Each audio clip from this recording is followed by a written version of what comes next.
नमस्कार विद्यार्थी मित्रांनो, पुन्हा एकदा तुमचं हार्दिक स्वागत आहे नवीन अशा व्हिडिओमध्ये. मित्रांनो, आजच्या व्हिडिओमध्ये आपण खूप महत्त्वपूर्ण चर्चा करणार आहोत.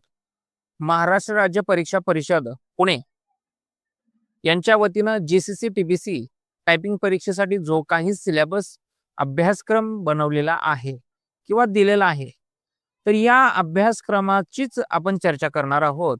त्यामुळे हा व्हिडिओ शेवटपर्यंत पहा, कारण तुम्ही भविष्यात जीसीसी टीबीसी टायपिंग परीक्षा देण्याचा विचार करत असाल किंवा तुम्ही ऑलरेडी दिलेली असेल, तर नक्कीच हा सिलेबस पाहून स्वतःचा ॲनालिसिस करू शकता. तर सुरू करूया आजचा हा व्हिडिओ.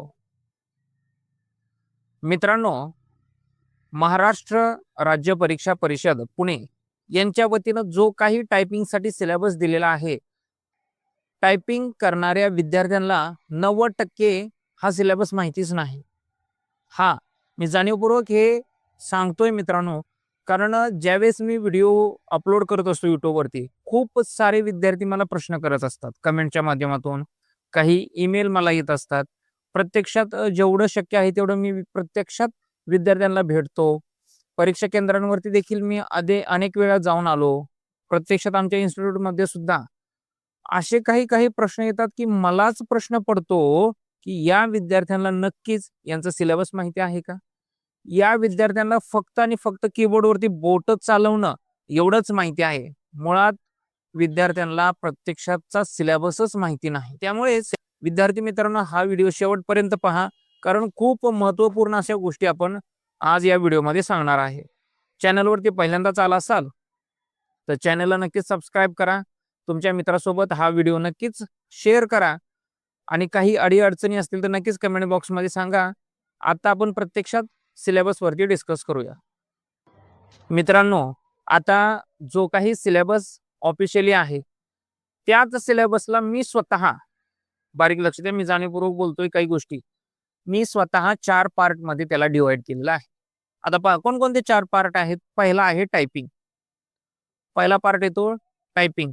दुसरा पार्ट येतो computer fundamental, fundamental of computers. तिसरा पार्ट येतो मायक्रोसॉफ्ट ऑफिस आणि चौथा पार्ट येतो आपला ईमेल, इंटरनेट आणि काही AI टूल. आता या पूर्ण सिलेबसला आपण 4 टॉपिकमध्ये कव्हर करतो. ज्यावेळेस आपण जीसीसी टीबीसी टायपिंग परीक्षा देत असतो, भले ती इंग्लिश असेल, मराठी असेल किंवा हिंदी असेल, ती कोणत्याही वेगाची असू दे, 30-40, मी तिकडे जात नाही सध्या. वेगावरती स्पीडवरती मी बोलतच नाही. मी फक्त अभ्यासक्रमाविषयी बोलत आहे मित्रांनो. आणि मग याचा विचार करता आपण त्याला 4 पार्टमध्ये डिवाइड केलं. पहिला कोणता रे मित्रांनो? टायपिंग. आणि प्रत्येक विद्यार्थ्याला त्याच्यावरतीच फोकस केलं जातं. इव्हन प्रत्येक विद्यार्थी जबरदस्ती जाणीवपूर्वक फक्त त्याच गोष्टीवरती येत असतो.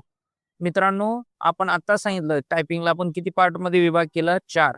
आपला सिलेबस पाहता 4 पार्ट आपण बनवलेत. पहिला टायपिंग, दुसरा कम्प्युटर्स ऑफ फंडामेंटल्स, तिसरा मायक्रोसॉफ्ट ऑफिस आणि चौथा ईमेल असेल, इंटरनेट असेल किंवा AI टूल्स असतील. या सर्व गोष्टी इन्क्लूड आहेत. मग मित्रांनो, आपण फक्त टायपिंगलाच प्राधान्य देत असू तर राहिलेले 3 टॉपिक आपण त्यांना थोडंसं दुर्लक्षित करत आहोत. टायपिंगमध्ये सुद्धा खूप साऱ्या विद्यार्थ्यांना फक्त एवढंच माहिती आहे की खटखट खटखट खटखट ते कीबोर्डकडे पाहतात, खटखट, अरे वरती काय चाललंय, आपल्या मॉनिटरवरती काय चाललंय हेही त्यांना प्रत्यक्षात माहिती नसतं. बरं, असेही मी नमुने पाहिलेत. मी जाणीवपूर्वक शब्द बोलतोय, नमुने.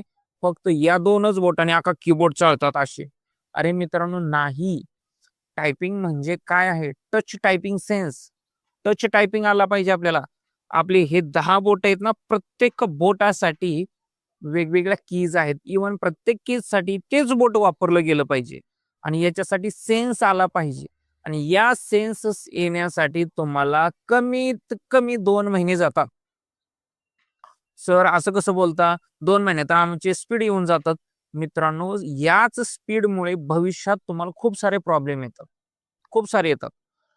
याकरिता तुम्ही स्टेप बाय स्टेप चला. पहिले 50 लेसन, प्रत्येक लेसन एकच दिवस करा. प्रत्येक लेसन एकच दिवस करा. फक्त 1 तास करा. चॅलेंज लावून सांगतो, कधीही तुमची ॲक्युरसी चुकणार नाही. अनेक विद्यार्थी म्हणतायत आत्ताच्या घडीला, जो आता रिझल्ट लागला, सर आम्ही पूर्ण पॅसेज केला, आमची 10 सेकंद राहिले, 20 सेकंद राहिले, 1 मिनिट राहिला, आम्हाला 0च मार्क पडला. अरे का पडला याचं कारण तर शोधा. ॲक्युरसी कुठेतरी कमी पडली ना. आणि तुम्ही फक्त कीबोर्ड मारणं एवढंच काम करत असता. इव्हन तेच संस्थेमधून दिलं जातं. मात्र टच टायपिंग काय आहे, त्याचा सेन्स काय आहे, त्याचे 20 ते 50 लेसन काय आहेत, याकडे प्रत्यक्षात दुर्लक्ष केलं जातं. मग यासाठी कुठंतरी आपण प्रामाणिकपणानं काम करणं गरजेचं आहे. अनेक नमुने सुद्धा मी असे पाहिलेत. आता हे अंगठे कशासाठी आहेत रे? फक्त आणि फक्त स्पेससाठी आहेत. जो काही 2 शब्दांच्या मध्ये आपण स्पेस देतो त्याच्यासाठी अंगठे आहेत. अंगठ्यानी इतर कोणतंही बटन दाबायचं नाही. फक्त आणि फक्त स्पेस. जो काही बॅक स्पेस आहे ना, आपल्याला शब्द कट करण्यासाठी आपण बॅक स्पेस मारतो. बॅक स्पेससाठी फक्त करंगळी वापरायची. काही काही विद्यार्थी नागाची फणी अशी त्या बॅक स्पेसला मारतात. मग याने होतं काय? पुन्हा हात सेट करण्यासाठी आपल्याला वेळ जातो. आपला 7 मिनिटांचा जो स्पीड पॅसेजसाठी वेळ आहे तो पुन्हा हात सेट करण्यासाठी जातो. याच्यासाठी तुम्हाला त्या कीबोर्डचा सेन्स येणं गरजेचं आहे. कीबोर्डची सविस्तर माहिती असणं गरजेचं आहे. तुम्हाला सांगा, आता मी जर प्रश्न केला, कीबोर्डवरती किती बटन आहेत? किती लोकांना माहिती आहेत?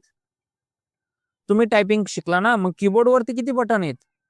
किती बटन आहेत तुम्ही सांगा मला कीबोर्डवरती. कमेंट बॉक्समध्ये नक्कीच सांगा. वरती आपल्याला F1 पासून कितीपर्यंत बटन आहेत? शेवटचं बटन कोणतं आहे? F11, F12 किती आहेत? त्याचं नाव काय आहे? हे कितपत लोकांना माहिती आहे मित्रांनो? जर आपण एखादी गोष्ट करतोय तर ती पूर्ण बारकाईनं करणं अपेक्षित आहे.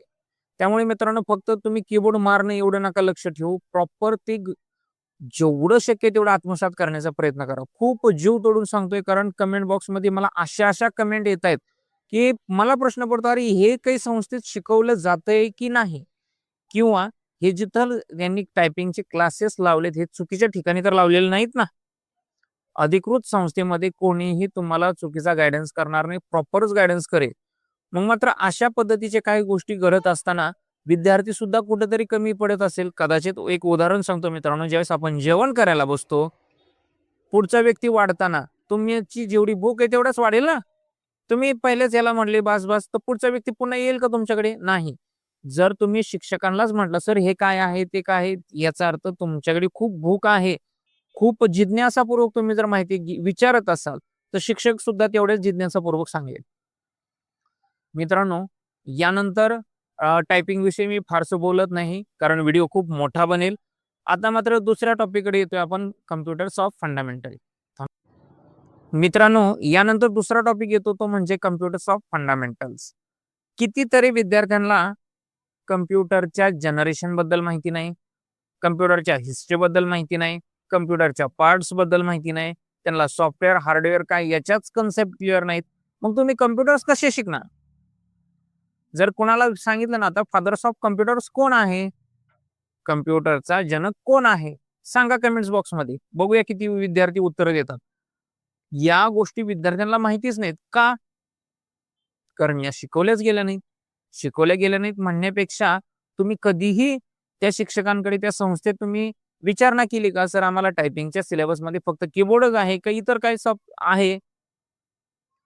ठीक आहे, तुम्हाला या गोष्टी फक्त आणि फक्त ऑब्जेक्टिव्ह मध्ये येणार आहेत, पण ऑब्जेक्टिव्ह कधी सोडवता येतील मित्रांनो? जोपर्यंत तुमच्या कन्सेप्ट क्लिअर नाही, कोर कन्सेप्टच क्लिअर नाही, तर तुम्ही काय उत्तर देऊ शकता ऑब्जेक्टिव्ह मध्ये? समजा तुम्हाला कोणीतरी विचारलं, सांगा सॉफ्टवेअरचे प्रकार किती? तुम्ही काय उत्तर देऊ शकता? तुम्हाला फक्त सॉफ्टवेअर हीच संकल्पना माहिती आहे, हीच कन्सेप्ट माहित नाही. पण सॉफ्टवेअरचे पार्ट्स आहेत, प्रकार आहेत, किती लोकांना माहिती आहेत? बरं, माहिती असतील तर 2च. तुम्ही सांगाल एक सिस्टीम सॉफ्टवेअर, एक ऍप्लिकेशन सॉफ्टवेअर. अरे सिस्टीम सॉफ्टवेअर मध्ये सुद्धा प्रकार आहेत, ऍप्लिकेशन सॉफ्टवेअर मध्ये सुद्धा प्रकार आहेत. कोणी विचारलं ऑपरेटिंग सिस्टीम कोणाचा पार्ट आहे? तुम्हाला फक्त माहिती बाबा विंडोज ऑपरेटिंग सिस्टीम आहे. अरे पण ऑपरेटिंग सिस्टीम ही काय आहे, कोणाचा पार्ट आहे? ती सॉफ्टवेअरचा पार्ट आहे. कोणत्या सॉफ्टवेअरचा पार्ट आहे? कोणालाच माहिती नाही. ती सिस्टीम सॉफ्टवेअरचा पार्ट आहे, ऑपरेटिंग सिस्टीम. हे खूप लोकांना माहिती नाही. तो सिस्टीम सॉफ्टवेअर आहे, ऍप्लिकेशन सॉफ्टवेअर आणि सिस्टीम सॉफ्टवेअर. मग अशा खूप कन्फ्युजन करणाऱ्या गोष्टी आहेत, खूप कन्सेप्ट आहेत, पण आपण त्या मुळाशीच जात नाही. जातो का मित्रांनो? नाही जात. मग यामुळे तुम्ही मित्रांनो, हार्डवेअर काय, सॉफ्टवेअर काय, बरं हार्डवेअर मध्ये सुद्धा इंटरनल स्टोरेज काय, प्रायमरी स्टोरेज काय, याही गोष्टी क्लिअर केल्या पाहिजेत. सेकंडरी स्टोरेज म्हणजे काय, यूएसबीचा लॉंग फॉर्म काय, खूप लोकांना माहिती आहे, फक्त यूएसबी माहिती आहे. मग या सर्व गोष्टी काय आहेत? USB लॉंग फॉर्म काय? युनिव्हर्सल सिरियल बस. किती लोकांना माहिती आहे? फक्त तुम्ही ऑब्जेक्टिव्ह सोडवता, ऑब्जेक्टिव्ह घोकम पाठ करीता. अरे पण मित्रांनो त्याच्या कन्सेप्टच क्लिअर नाहीत. पेन ड्राईव्ह हे काय आहे? सर त्याच्यामध्ये आम्ही डेटा साठवू शकतो. अरे पण नक्की त्याचा कन्सेप्ट काय आहे? तो कशासाठी वापरला जातो? तो कुठून बनला? का बनला? खूप गोष्टी माहिती नाहीत. आणि याच गोष्टी क्लिअर नसतील तर मग मित्रांनो आपण काय शिकतो? असाही प्रश्न पडतो. आपण फक्त कीबोर्ड शिकतोय का? नाही. कारण महाराष्ट्र राज्य परीक्षा परिषदेने स्पष्ट सांगितलेलं आहे तुमच्या सर्टिफिकेटवरती जे काही जीसीसी, टीबीसी टायपिंग परीक्षेचं सर्टिफिकेट येणार आहे, त्याच्यावरती स्पष्ट उल्लेख आहे, तुम्हाला कम्प्युटर उत्कृष्ट चालविता येतो. मग जर तुम्ही फक्त टायपिंगवरती लक्ष दिलं, तर भविष्यात तुम्हाला इतर कोर्सेस करावे लागतील बेसिक कम्प्युटरचे, ज्याच्यामध्ये तुम्हाला मायक्रोसॉफ्ट ऑफिस वगैरे मी पुढे बोलणारच आहे. मग याच्या कन्सेप्ट क्लिअर होतील. मग याच्यासाठी तुम्ही पुन्हा एक्स्ट्रा पैसे घालवणार आहात का? मग तुम्ही स्पष्ट बोला. प्रत्येक शिक्षकाला चला मला ही कन्सेप्ट क्लिअर होत नाही मला सांगा. कारण जेवढी आपली भूक आहे तेवढा व्यक्ती देणार आहे. हे मगाशी उदाहरण दिलं. आपण जेवायला बसलो, "अरे मला भात पाहिजे." त्या भातवाल्याला बोलवतो की नाही आपण जेवायला पंक्तीला बसलो, "ए भातवाल्या मला भात दे, मला गुलाबजाम दे." तो देतो, तो नाही म्हणणार नाही. पण आपण बोलतच नाही. हा आपला दोष आहे मित्रांनो. बरोबर आहे? मी सर्व गोष्टी तुमच्यावरती ढकलणार नाही किंवा तुमच्या शिक्षकांवरती ढकलणार नाही. मात्र जेवढ्या कन्सेप्ट क्लिअर करता येईल कुठेतरी आपण सेल्फ स्टडी सुद्धा केला पाहिजे. आपण YouTubeच्या माध्यमातून, आपल्या चॅनलच्या माध्यमातून तर करतच आहात. पण मात्र अजून जेवढ्या तुम्हाला जास्तीत जास्त कन्सेप्ट क्लिअर करता येतील तेवढ्या करा. कम्प्युटरचे फंडामेंटल खूप इम्पॉर्टंट आहेत मित्रांनो. ऑब्जेक्टिव्ह जरी तुम्ही म्हणत असाल सर 25 मार्कांकरिता येतात. अरे ते 25 मार्क म्हणजे फक्त पासिंग पुरता विचार नका ना करू. भविष्यात जर तुम्हाला कुठेही अजून स्पर्धा परीक्षा द्यायची असतील तर कम्प्युटरच्या संदर्भात पुन्हा प्रश्न येणार आहेत. त्यावेळेस काय करणार आहात आपण? बरोबर आहे की नाही? आपल्याला फक्त माहिती आहे सीपीयू, सेंट्रल प्रोसेसिंग युनिट. अरे पण त्याच्यामध्येही सुद्धा कोणीतरी काम करतं. System board. पुन्हा सिस्टम बोर्डचे खूप सारे नाव आहेत. सिस्टम बोर्डला मदरबोर्ड म्हणतात. खूप सारे प्रकार आहेत. त्यावेळेस काय करणार आपण? SSD काय आहेत? हार्ड ड्राईव्ह काय आहेत? कन्सेप्टच क्लिअर नाहीत आपल्याकडे. मग आता काय करणार सांगा तुम्ही? याच्यासाठी तुम्हाला कम्प्युटरचं फंडामेंटल क्लिअर करावंच लागेल मित्रांनो. जेवढं शक्य आहे तेवढं करा. आतापर्यंत आपण 2 पार्ट पाहिले. पहिला पार्ट होता मित्रांनो टायपिंग. दुसरा पार्ट पाहिला आपण कम्प्युटरचे फंडामेंटल. आता तिसरा टॉपिक येतो तो म्हणजेच मायक्रोसॉफ्ट ऑफिस. मित्रांनो यानंतर तिसरा टॉपिक येतो तो म्हणजे मायक्रोसॉफ्ट ऑफिस. आता बारीक लक्ष द्या मित्रांनो. मी आताही बोललो की महाराष्ट्र राज्य परीक्षा परिषद तुमच्या सर्टिफिकेटवरती स्पष्ट लिहिते कम्प्युटर लिटरसी तुम्हाला आलेली आहे. कम्प्युटरची साक्षरता तुम्हाला मिळालेली आहे. मग कम्प्युटरची साक्षरता म्हणजे काय? तुम्हाला बेसिक टूल चालवता येतात. कोणते बेसिक टूल चालवता येतात? तुम्हाला विंडोजची सर्वची सर्व कामं करता येतात. याच्यामध्ये तुम्हाला फाईल बनवणं असेल, फोल्डर बनवणं असेल, टास्कबारची कामं असतील. बेसिक लेव्हलवरती तुम्हाला कामं जमतात. बरं, याच्यानंतर तुम्हाला कम्प्युटरचे बेसिक टूल कोणकोणते आहेत? तर मायक्रोसॉफ्ट ऑफिस. त्याचबरोबर ऑपरेटिंग सिस्टम मधले बेसिक टूल येतात तुम्हाला आणि मायक्रोसॉफ्ट ऑफिस प्रॉपर तुम्हाला येतं. मग मायक्रोसॉफ्ट ऑफिसमध्ये तुम्हाला किती टूल येतात? तर आपल्याला अभ्यासाला वर्ड असेल, एक्सेल असेल, पॉवर पॉइंट असेल. हे 3 टूल तुम्हाला अतिशय सुंदर चालवता येतात. असं स्पष्ट शब्दात त्याचा उल्लेख होतो. आता तुमचे प्रॉपर लेक्चर होणं गरजेचं आहे मित्रांनो. कारण आपल्याला आता प्रॉपर हर एक गोष्ट प्रॅक्टिकली समजली पाहिजे. ठीक आहे, फंडामेंटल ऑफ कम्प्युटर्स तुम्ही सेल्फ स्टडीने सुद्धा करू शकता. इव्हन तुम्ही वाचून सुद्धा त्या गोष्टी क्लिअर करू शकता. पण वर्ड, एक्सेल आणि पॉवर पॉइंट प्रॅक्टिकल झाल्याशिवाय समजणारच नाही. कारण या गोष्टी वाचून आणि समजून पॉसिबलच नाहीत. आता जर तुम्हाला प्रश्न असा आला मित्रांनो, समजा जस्ट इमॅजिन कट ऑप्शन कोणत्या ग्रुपमध्ये येतो? तुम्हाला कट काय हेच माहिती नाही. बरं तो ग्रुप कोणता, तो मेनू कोणता, तो टॅब कोणता, ते अरे प्रश्न जाऊ द्या सगळं खड्ड्यात. तो प्रश्न कोणत्या सॉफ्टवेअरचा आहे तर समजू द्या. कारण तुम्हाला समजलं नाही तो प्रश्न कोणत्या सॉफ्टवेअरचा आहे. प्रश्न सॉफ्टवेअरचा कोणता आहे तर वर्ड, एक्सेल आणि पॉवर पॉईंट मध्ये कट तिन्ही टॅबमध्ये येणार आहे, तिन्ही सॉफ्टवेअरमध्ये येणार आहे. बरं कोणत्या टॅबमध्ये, कोणत्या मेनूमध्ये येणार आहे तर होम मेनूमध्ये येणार आहे. बरं कोणत्या ग्रुपमध्ये, कोणत्या ग्रुपमध्ये तर क्लिप बोर्ड नावाचा एक ग्रुप आहे वर्ड, एक्सेल आणि पॉवर पॉईंट मध्ये. त्याच्यामध्ये त्या ग्रुपमध्ये कट हा एक ऑप्शन आहे. बरं कटचा शॉर्टकट काय आहे? Control plus x. अरे हे वाचून तर समजू शकत नाही मित्रांनो. यासाठी कुठेतरी तुम्हाला प्रॅक्टिकली समजून घेणं गरजेचं आहे. भले ते वर्डचे तुमचे 5 लेक्चर होऊ द्या, एक्सेलचे 10 लेक्चर होऊ द्या आणि पॉवर पॉईंटचे 2 लेक्चर. ॲव्हरेज 20 दिवसांच्या लेक्चरमध्ये या गोष्टी क्लिअर होऊ द्या. काहीही प्रॉब्लेम नाही, पण होऊ द्या. कारण जोपर्यंत तुम्ही प्रॅक्टिकली करणार नाही, हे शक्य नाही. मग मित्रांनो, तुमचे लेक्चर झालेत का, होतात का, नक्कीच कमेंट बॉक्समध्ये सांगा. आणि मग तुम्ही किती प्रयत्न केले, तुम्ही किती तुमच्या शिक्षकांना विचारले की सर आमचे लेक्चर घ्या, हे कमेंट बॉक्समध्ये सांगा.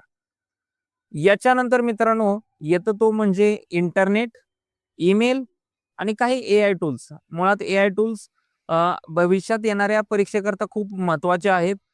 पण पुन्हा त्याच्यावरती काही व्हिडिओ बनवण्यापेक्षा आपण याच्यामध्येच इन्क्लूड करत आहोत. आता तुमचं विंडोज ऑपरेटिंग सिस्टीमचे शॉर्टकट वगैरे सर्व गोष्टी तुम्हाला क्लिअर झाल्या. त्याच्यानंतर दुसरा टॉपिक होता आपला मायक्रोसॉफ्ट ऑफिसचा, तोही क्लिअर आहे. ठीक आहे, त्याही गोष्टी क्लिअर झाल्या. पण आता प्रॅक्टिकली तुम्हाला वेबसाईट बद्दल प्रश्न विचारले जातील, ईमेल बद्दल विचारले, इंटरनेटच्या जे काही कनेक्टिव्हिटीचे प्रश्न आहेत, सर्वच्या सर्व तुम्हाला विचारले जाईल. उदाहरणार्थ बँडविड्थ काय आहे, सर्व गोष्टीच. ब्लूटूथ किती कनेक्टिव्हिटीवरती कनेक्ट होतो, अनेक प्रश्न आहेत मित्रांनो. सर्वच्या सर्व गोष्टी तुम्ही समजून घ्यायला. कुठंतरी या सर्व गोष्टींना तुम्हाला इन्क्लूड करावं लागेल अभ्यासक्रमामध्ये आणि जेवढं शक्य आहे तेवढं तुम्हाला मी जाणीवपूर्वक पुन्हा पुन्हा सांगतोय, सेल्फ स्टडी करा. कारण तुम्ही जेवढं स्वतःहून धावाल तेवढ्याच गोष्टी तुम्हाला मिळून जातील. आता मी तुमच्या पुढे जेवढ्या प्रकर्षाने बोलतोय, जेवढ्या स्टँडर्डने बोलतोय, हे सर्व अभ्यासपूर्वक बोलतो. बरं, अभ्यासपूर्वक मी काही कुठून अभ्यास करून ChatGPT मारत नाही, बिलकुल नाही. बरं, जेवढंही काम करतोय तेवढं कुठं तरी मी सेल्फ स्टडीनंच केलेलं आहे, हेही ठासून सांगतो मित्रांनो. जेवढं काम मी करतोय तेवढं सेल्फ स्टडीने करतोय. आजपर्यंत मी फक्त कम्प्युटरचा एकच कोर्स केलेला आहे, तो म्हणजे टायपिंग. याच्या व्यतिरिक्त मी कोणताही कोर्स केलेला नाही. मग आज जवळपास मी 19 ते 20 कम्प्युटरचे कोर्स शिकवतो. हे कुठं मी शिकवतो, हे सेल्फ स्टडीने शिकवतो. मी कुठेही एकही रुपया खर्च केलेला नाही. जेवढं करता येईल तेवढं सेल्फ स्टडी करा. आणि मग याच्यामधून होईल काय सर, तुम्हाला जेवढं ज्ञान मिळेल ते कुठेतरी कामाला येईल. आपण काही फक्त टायपिंग पकडून चालत नाही मित्रांनो. भविष्यात लिपिक पदासाठी तुम्हाला कम्प्युटरचे सर्वच प्रश्न येणार आहेत ना, का फक्त तुमचे टायपिंगची टेस्ट होणार आहे, खूप सारे प्रश्न येणार आहेत. आणि कुठेतरी या सर्व गोष्टींचा विचार केला पाहिजे, कारण आपण अतिशय सर्वसामान्य घरातून येतो मित्रांनो. आपण टायपिंगपेक्षा इतर कोर्सेससाठी अजून पैसे घालवू शकतो का? बरं, घालवायचं असेल तर पुन्हा वेळ जाणार आहे. सर्वच गोष्टींवरती विचार करावा लागेल. मग याच्यासाठी तुम्ही टायपिंगच शिका. फक्त GCC TBCचंच प्रमाणपत्र घ्या. तुम्ही फक्त टायपिंग आणि पुन्हा कम्प्युटरसाठी वेगळा कोर्स करण्याची आवश्यकता नाही. याच्यावरतीच तुम्हाला कम्प्युटरचे लिटरसीचा स्पष्ट उल्लेख येतोय. त्यामुळे मग तुम्ही वारंवार इथं तिथं डोकं लावण्याची आवश्यकता नाही. त्यामुळे जेवढं शक्य आहे तेवढं तुम्ही या 4 टॉपिकवरती लक्ष द्या. प्रामुख्याने मी पहिला टॉपिक घेतला टायपिंग, दुसरा टॉपिक घेतला आपण कम्प्युटर फंडामेंटल, तिसरा टॉपिक घेतला आपण मायक्रोसॉफ्ट ऑफिस आणि चौथा टॉपिक होता मित्रांनो ईमेल, इंटरनेट आणि काही एआय टूल्स. या 4ही टॉपिकला तुम्ही समान वेळ देणं खूप गरजेचं आहे. सर्वात जास्त मी टायपिंगलाच प्रायोरिटी द्या. मात्र 2 नंबरला या सर्व थिअरी, प्रॅक्टिकल सर्व गोष्टी क्लिअर करण्याचा पुरेपूर प्रयत्न करा. सध्या तरी आपण इथेच थांबूयात.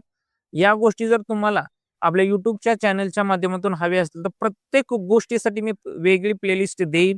जेवढं शक्य आहे तेवढं देण्याचा पुरेपूर प्रयत्न करेल. नक्कीच कमेंट बॉक्समध्ये सांगा, या सर्व गोष्टी तुम्हाला मी आपल्या चॅनलच्या माध्यमातून देऊ का? जर द्यायचं असेल तर नक्कीच कमेंट बॉक्समध्ये सांगा. आणि नक्कीच तुम्ही आपल्या व्हॉट्सअप चॅनलला सुद्धा जॉईन करा. त्याची लिंक डिस्क्रिप्शनमध्ये आहे, कमेंट बॉक्समध्ये मी पिन केलेली आहे. सध्या तरी आपण इथेच थांबूयात. धन्यवाद.